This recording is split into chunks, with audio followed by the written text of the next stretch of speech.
जो भी आप करते हैं, आपके मन में, हमारे मन में अगर संसार का कोई दृश्य आ गया तो समझ लो उस समय हमारा किया हुआ उच्चारण खंडित हो। और हमने कही हमने तो पूजा कर दी, दीपक रख दिया, लेकिन कुभाव से रखा, समर्पित भाव से।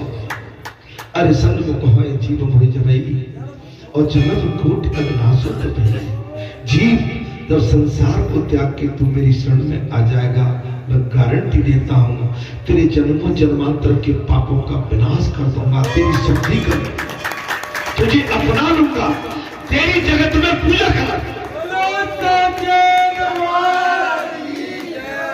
तू मेरी शरण में आके देख, तू तुझे जगत का शिरोमणि कर दूंगा। 12 वर्ष तक उस बनिए ने मानसी सेवा की है हमारा। कितने टाइम तक? कथा को ध्यान से सुनना। कंडीशन क्या लगाई? एक बंजक व्यापारी बनिया, अब पैसा खर्च नहीं करना चाहता था, बोले महाराज निःशुल्क बगैर पैसे की सेवा कैसे? और एक ब्राह्मण ने, एक साधक ने बता दिया बगैर पैसे की सेवा मानसी सेवा। और उस बनियों को मानसी सेवा करते करते 12 वर्ष बीत गए, मन लगा। अब एक दिन वो दूध लाया महाराज, उसमें चीनी डाली, किंतु उसे लगा कि लाला के दूध में आज अधिक चीनी पड़ गई है।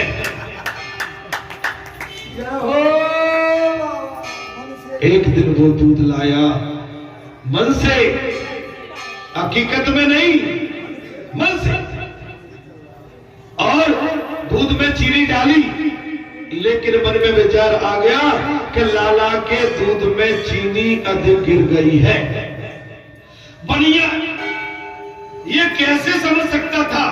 स्वभाव सहज महाराज, स्वभाव सहज एवं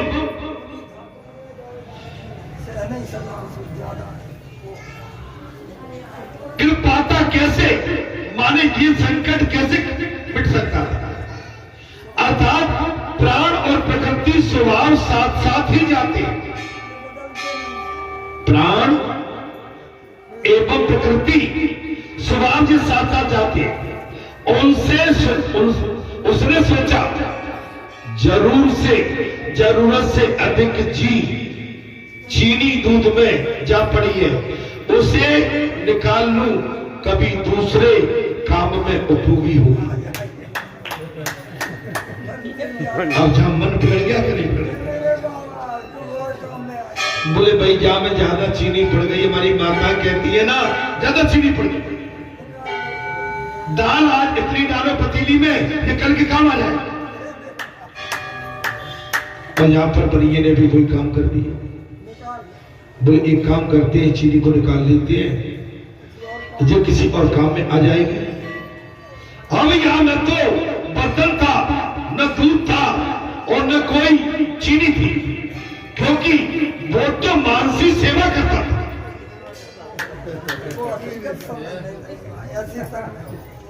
अब न तो यहां दूध था, न चीनी, न दूध, और किसमें निकाले? महाराज ये तो मानसी सेवा करता था।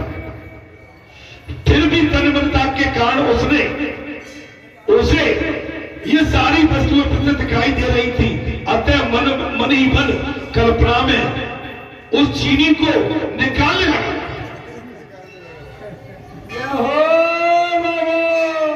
मानसी सेवा की कल्पना के माध्यम से वो चीनी निकाला। वस्तुएं प्रत्यक्ष दिखाई देती थी, बात यह है कि उसको प्रत्यक्ष चीनी भी दिख रही है, दूध भी दिख रहा है, और बर्तन भी दिख रहा है। देखिए मानसी सेवा में उसे प्रत्यक्ष ये सारी चीजें दिखने लगी। अर्थात कन्हैया ने सोचा कि जैसा भी हो, किंतु इस बनिए ने मेरी 12 वर्ष तक मानसी सेवा की।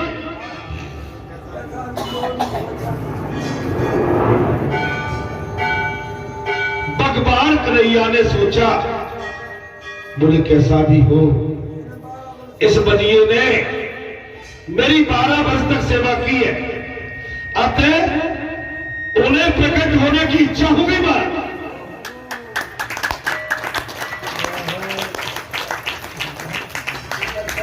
मेरी 12 वर्ष तक सेवा की है और भगवान के मन में उथल पुथल और भगवान के मन में प्रकट होने की इच्छा हुई।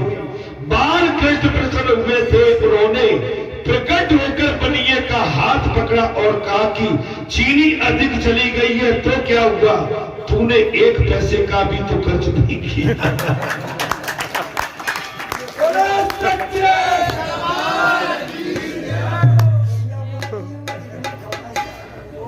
अरे तूने मानसी सेवा तो की है ना मेरे भाई।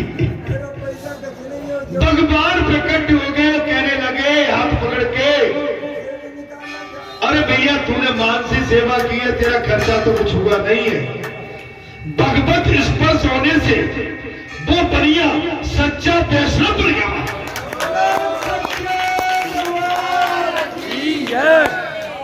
भगवत स्पर्श, भगवान ने स्पर्श कर लिया, उसके सारे पाप संशय संसारी विलासता खत्म।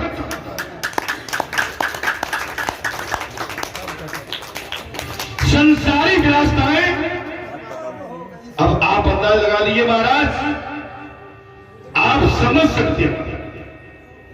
हाथ पकड़ लिया, 12 वर्ष तक जो सत्संग किया था नियम पूर्वक किया जाए उसका फल अवश्य मिलता है।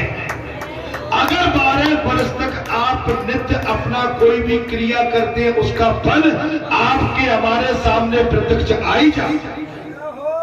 ये कथा आपने यदि सुनी है तो इसका मतलब ये है कि ये कथा प्रत्यक्ष है और आपको 12 नहीं, आपको तो 25-25 वर्ष हो चुके हैं। 25-25 वर्ष हो चुके हैं। अगर आपकी कथा करते समय और भजन करते समय और साधना करते समय बसरते कुभावना, बसरते बारात या कोई बड़ा नहीं है कोई छोटा नहीं है, जैसा बालाजी के आई है आज्ञाकारी है। बालाजी साक्षात 11वें रुद्र है और भगवान शंकर का ही स्वरूप है। बालाजी शंकर प्रत्यक्ष है।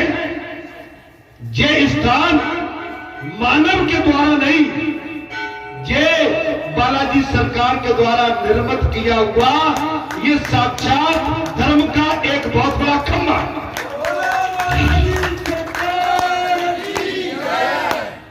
हे संतो महात्माओं, भूल मत कर लेना। कई तो संत आश्रम बनाते हैं, अरे ये आश्रम नहीं है, ये तो भगवान का अवतार होके उनका स्वरूप है। आश्रम नहीं है, ये भगवान बालाजी का स्वरूप है प्रत्यक्ष। आप इसके गवाह है। यहाँ पर बड़ी बड़ी लीलाएं हो चुकी है। 11 दिन का विष्णु भगवान महायज्ञ जो अकल्पनीय है, अकल्पनीय है, जो मानव और मनुष्य के बस की बात नहीं। और जहां पर विभिन्न तरह की 28 साल में बाबा की विभिन्न लीलाएं प्रत्यक्ष, गर्भवतियों के गर्भ ठहरा दिए, अन्नों की आंख कानों और पैरों के कान और गुंगों के मुंह खोल दिए।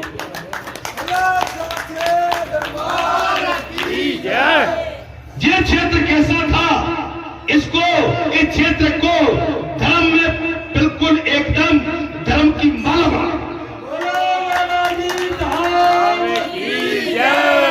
ये क्षेत्र किस नाम से जाना जाता था? मैं अपने गुरुदेव के पास गया था महाराज, कथा का निमंत्रण देने के लिए। महाराज जी ने कथा स्वीकार कर ली। कहां कथा कहलवाना चाहती हो? भिंड रोड पे, भिंड रोड पे। और तो डाकू गया।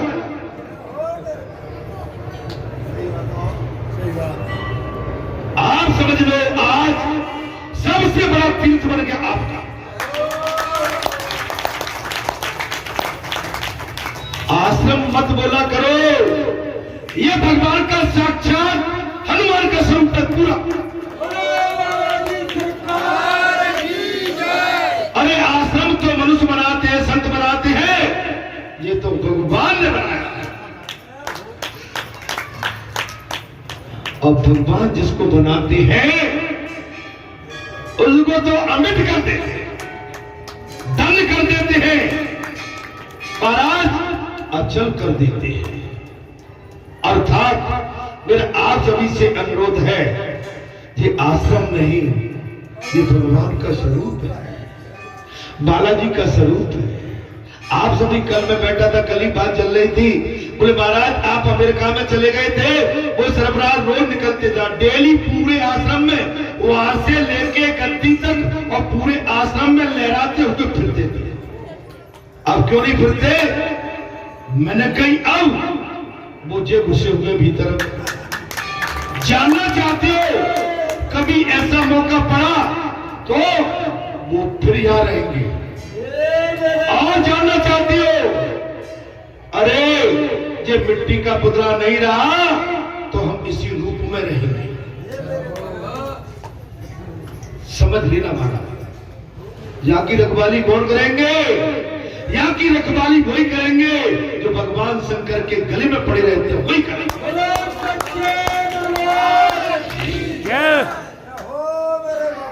हे संतो महात्माओं, आपकी भक्ति का फल आपको अवश्य मिलेगा। आप मुरैना से आए, भिंड से आए, दतिया से आए, गुना से आए, उज्जैन से आए, रायपुर से, कहीं से भी आए, लेकिन आपकी भक्ति का आपको फल अवश्य मिलेगा। आपकी भक्ति निष्फल नहीं हो सकती। अर्थात शंकराचार्य भी श्री कृष्ण को मानसी सेवा करते थे। शंकराचार्य भी भगवान श्री कृष्ण की मानसी सेवा। मैंने एक दिन आपसे कहा था ना, मैं जब अभी मैं सुबह डेली रहता हूं, शाम को मैंने कभी कभी रहता हूं, लेकिन शाम की मेरी मानसी सेवा घर से होती है। क्या रहती है? मैं निकल पाता, मैं भिंड रोड पे पहुंच गया, मैं बालाजी गेट में प्रवेश कर गया, मैं बालाजी गेट पे पहुंच गया, बालाजी गेट से निकल के भीतर पहुंच गया और भीतर में हाथ जोड़ के उनके सामने खड़ा।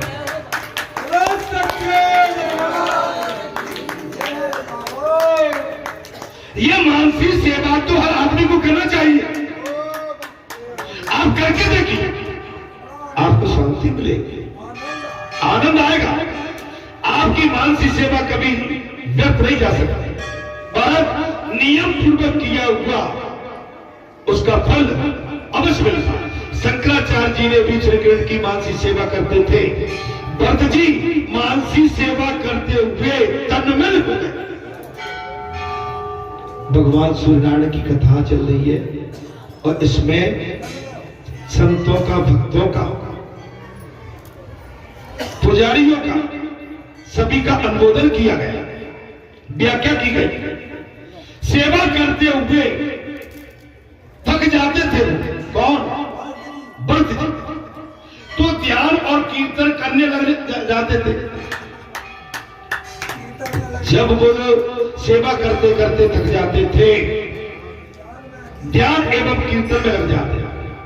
प्रभु के पीछे तो लगना पड़ेगा।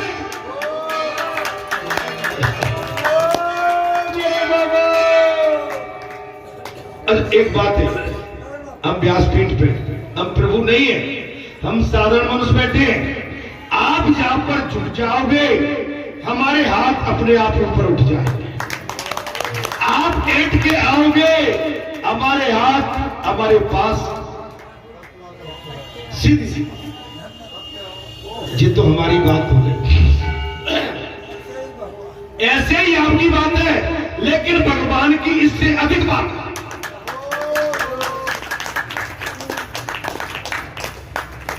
संसार को कब तक मना पाओगे? संसार को मना नहीं सकते। संसार कभी मनेगा भी नहीं। संसार बड़ा रूखा है।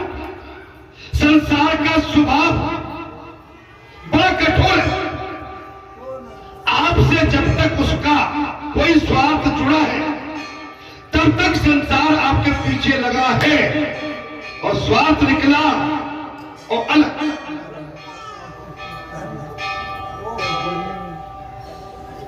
लेकिन भगवान ऐसे निर्दयी नहीं है। भगवान के पीछे लग जाओ, भगवान तुम्हें अपनी छाती तो क्या सर पे बिठा ले। जैसे ध्रुव वीरा प्रहलाद, हनुमान, तुलसी, सूरदास, कबीरदास, रैदास, तुकाराम, नामदेव, अगणित भक्त हुए। महाराज प्रभु के पीछे लगना पड़ता है। क्या करना पड़ता है? अरे हंसने में क्या जाता है? अरे गिरधारी मुस्कुरा जाओ।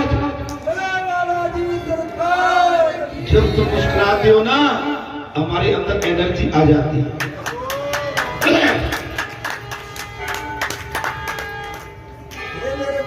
उसे ही माया सताती है। जो भगवान के पीछे नहीं लगता है उसे माया सताती है। माया बड़ी खतरनाक है। जब माया ठगनी सबको नाच नचाती है। माया ठगनी केवल भगवान शंकर के चरणों में नतमस्तक है।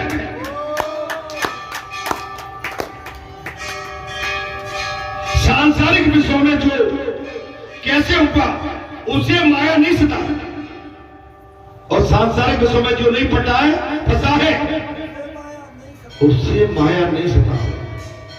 आप भगवान की कथा में इस समय आपको संसार घेरे क्या? किसी को माया टकनी गेट से बाहर खड़ी है और टकनी माया सभी का इंतजार कर रही है। विक्रम बेताल की भांति पागल है।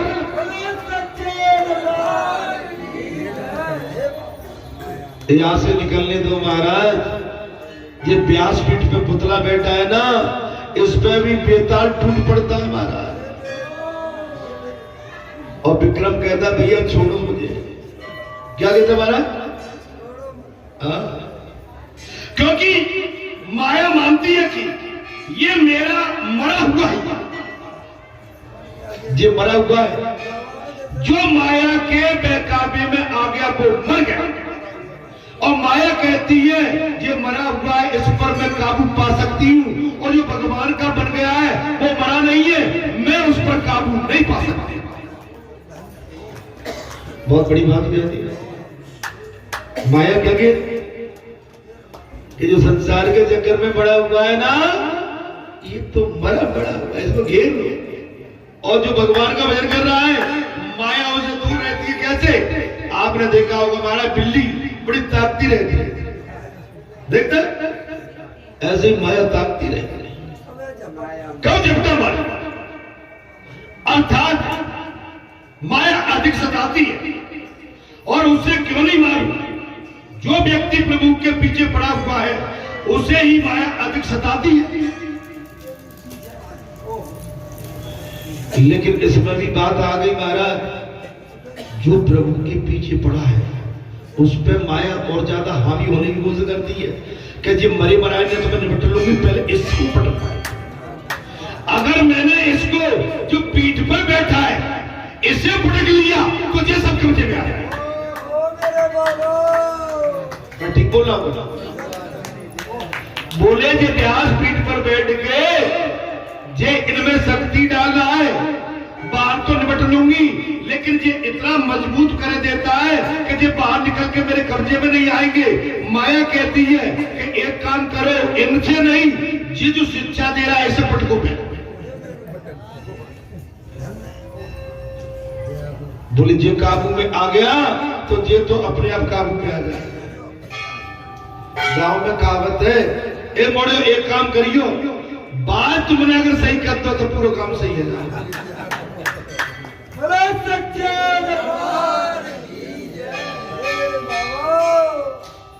या मैं उदाहरण देता हूं, वो भक्ति के पीछे उसे ही माया अधिक सताती है, किंतु जो माया के प्रभाव में बहता होता है उसके लिए वो बात रूपी नहीं बनती। अगर भक्ति के रूप में कोई अगर उद्धार में चला जा रहा है, माया का उस पर कोई प्रभाव नहीं पड़ता। माया मानती है कि वो मेरा बंदी है। आगे बात कोई आ गई, ये तो मेरे बंदी पड़े, इन्हें चाहे तब मुझे तो जो मेल है उसको पढ़ो। माया की गति बड़ी विच्छिन्न है। कैसी है महाराज? विच्छिन्न है।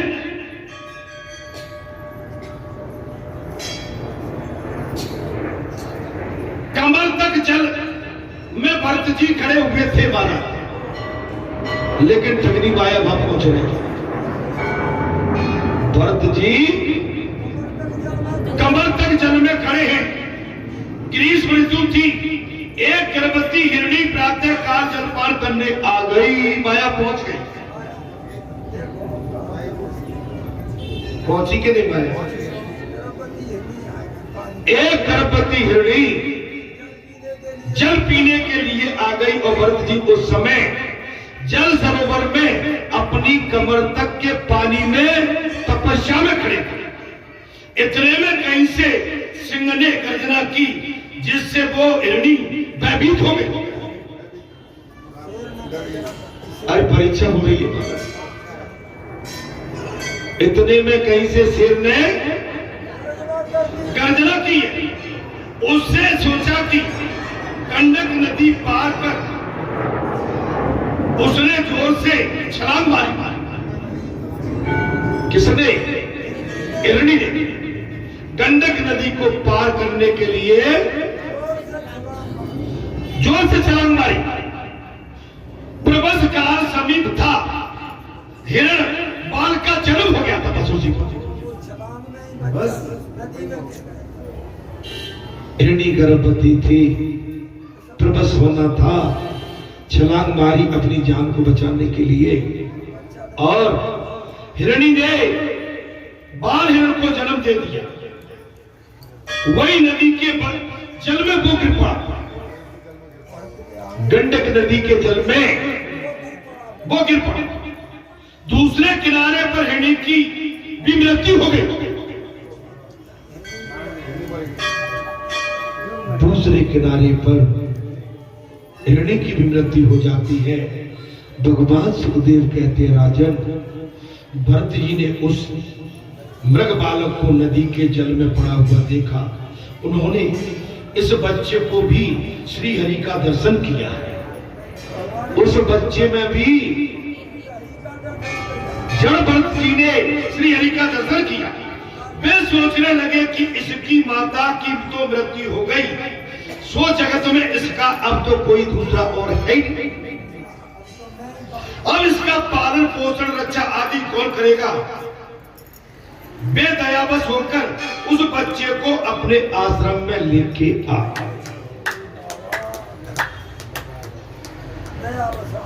दयावश उस हिरण के बच्चे को लेकर अपने आश्रम में लेके आ गए। वे सोचने लगे कि ये सच्चा और ये बच्चा मेरे सिवाय किसी और को भी पहचानता ही नहीं। भाई मैंने ही अपनी गोदी में उठाया था जल से, और ये बच्चा मेरे सिवाय किसी और को पहचानता नहीं। इसका पालन पोषण करना अब मेरा धर्म है। तपस्या में क्या हो रहा है? तपस्या। और जी अब आ गया संसारी भाव। बोले इसकी सेवा करना मेरा धर्म है। मैं इसकी अपेक्षा करूंगा तो भी मैं मर जाऊंगा। अगर इसे छोड़ता हूं तो जी मर जाएगा, और मैं इसका पिता हूं। अब मैं इसका पिता हूं और मैं इसकी माता हूं, और इसका पालन पोषण, इसकी रक्षा करना मेरा परम कर्तव्य है। मेरा कर्तव्य है। उन्होंने महाराज मैं इसका मृग बालक का रक्षक हूं, ऐसा सोच लिया। जीव मानता है कि मैं दूसरों की रक्षा करता हूं। अरे तू क्या कर रक्षा करेगा? तू भी तो काल के पास और ग्रास में है। जीव सोचता है मैं इनकी रक्षा करता हूं, इनकी करता हूं। अरे जीव होशियार हो जा, तू भी काल के काल में ग्रास है।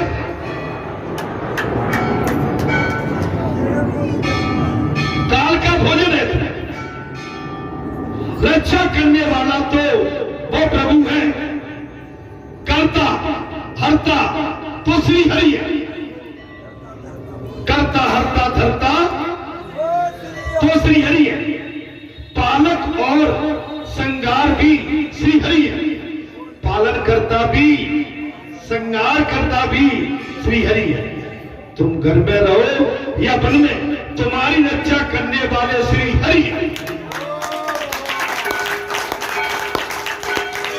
कथा में प्रसंग आ गया, तुम घर में रहो या वन में, हमारी आपकी सभी की रक्षा करने वाले कौन है? भागवत के 7वें स्कंद से दूसरे अध्याय में 40 श्लोक आते हैं। ये परमेश्वर की कृपा हो तो अनाथ हो या वनवासी हो तो भी जीवन रहता है। अगर परमात्मा की कृपा हो, अनाथ हो या वनवासी हो तो भी जीवित रहता है। जैसे महाभारत काल में 18 दिन के नारायणी महाराज सेना के युद्ध में जब भगवान अर्जुन को अपने रथ पर सवार करके उनके सारथी बन के चले जा रहे हैं, एक चिड़िया ने उसी समय अंडे दे दिए थे। भगवान श्री हरि ने संकल्प मात्र से हाथी के गले में जो घंटा पड़ा था, चामुक मारी, वो घंटा संकल्प मात्र से उस चिड़िए के अंडे जहां दिए थे उस पर जाके गिरा है। 18 दिन युद्ध हुआ महाराज। कितने दिन? 18 दिन बेजोड़ युद्ध हुआ। नैसा युद्ध हुआ है न आगे होगा। जब युद्ध समाप्ति के पश्चात जब भगवान अपने महाराज अपने नर श्री अर्जुन को लेकर वापस लौट रहे थे तो भगवान को एकदम ध्यान आ गया, ओहो मैंने उस समय जाते समय संकल्प मात्र से हाथी के गर्दन से जो घंटा गिरा के उन अंडों की चिड़िया की रक्षा की थी, कहीं अगर उनको मैंने पलटा नहीं तो उनकी दम उठ जाए। महाराज भगवान ने संकल्प मात्र से ही उस घंटे को पलट दिया। घंटे को पलटा तो उसमें से 2 चिड़िए के बच्चे निकले। और जब 2 चिड़िए के बच्चे निकले, अर्जुन आंख फाड़ के देख रहा था, प्रभु ये कैसे बच गए?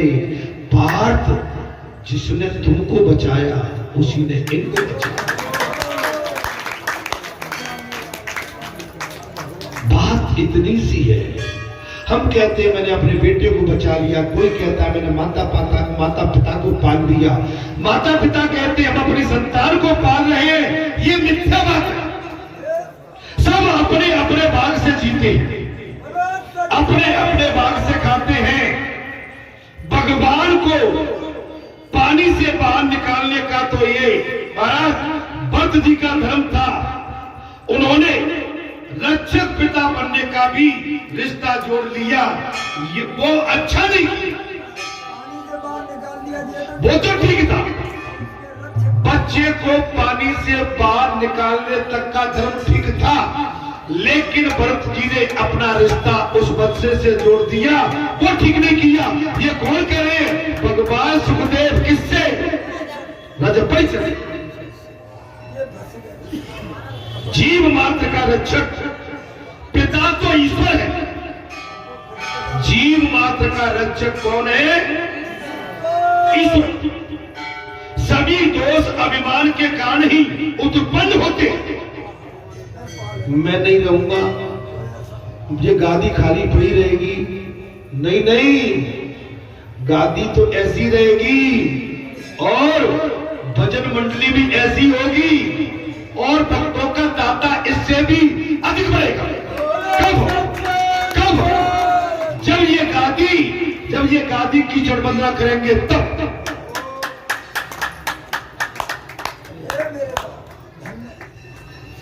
आप समझ लेना महाराज, ये धर्म का पौधा लग गया ना, अमिट है। अरे अभी तो ये बरगद का स्वरूप निकला है, धर्म का स्वरूप, इसकी शाखाएं पता नहीं कहां तक जाएगी।